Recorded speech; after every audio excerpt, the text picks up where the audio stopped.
Bienvenue sur InfoLive TV, ici Dina Cohen, voici les titres de ce journal. Les forces de sécurité israéliennes sont en alerte maximale en Israël suite à l'évacuation de la maison de la discorde à Hebron ce jeudi, qui a entraîné des réactions violentes de la part des habitants juifs de Judée-Samarie.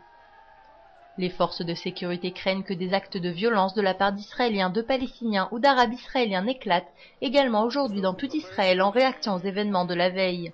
Après que l'évacuation ait eu lieu, des jeunes Israéliens ont provoqué des incidents à Hebron, endommageant plusieurs maisons palestiniennes. À Jérusalem également, des centaines de jeunes ont tenté de bloquer la route menant à la capitale. Par ailleurs, les forces de police craignent des réactions brutales de la population palestinienne et arabe israélienne. Ce vendredi, l'accès aux mosquées du Mont du Temple est donc limité aux fidèles musulmans âgés de plus de 45 ans, de peur de troubles liés à la situation à Hebron. Le ministre de la Défense Ehud Barak, qui avait ordonné l'évacuation inattendue de la maison de la discorde ce jeudi, a félicité les forces de sécurité pour avoir exécuté leurs tâches en employant le minimum de force nécessaire.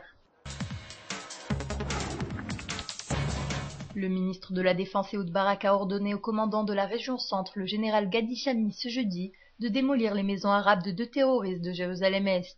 Ces derniers avaient perpétré des attentats au bulldozer lors de 2 attaques différentes dans la capitale, où 3 personnes avaient été tuées et 58 autres blessées. Cependant, les familles des terroristes disposent encore de divers moyens juridiques pour faire opposition à cette décision, ce qui fait qu'elle est inapplicable dans l'immédiat. Les élections primaires du Parti travailliste ont pris fin ce jeudi à 22 h avec un pourcentage de participation s'élevant à 58% des 50 000 électeurs potentiels. Selon les résultats des 195 bureaux de vote, le ministre Yitzhak Herzog et les membres de la Knesset Ophir Pines et Avishai Braverman sont sur le point de prendre les 3 premières places de la liste du Parti travailliste, après le président Ehud Barak dont la position est sécurisée. Les résultats finaux seront publiés prochainement.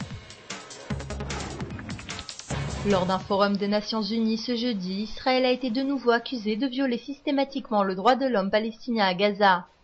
Des pays occidentaux dont l'Australie, la Grande-Bretagne, la France, le Canada et l'Allemagne ont demandé instamment à Israël de lever son blocus sur la bande de Gaza qui reste sous le contrôle du Hamas. Selon eux, ce blocus a conduit à une aggravation de la situation humanitaire dans cette région. Ils ont également dénoncé la construction dans les territoires de Judée-Samarie qu'ils ont qualifiée d'illégale. Le débit d'eau de certaines des plus grandes sources du Jourdain qui alimentent le lac du Kinneret a baissé à son plus bas niveau enregistré de l'histoire selon les chiffres publiés cette semaine par les autorités de l'eau et le service hydraulique israélien. Le rapport indique que le mois dernier, l'écoulement des eaux dans le Kinneret était particulièrement faible, une première depuis l'année 2001. Le manque de pluie et la réduction de l'écoulement des eaux vers le lac risquent d'entraîner une nouvelle baisse.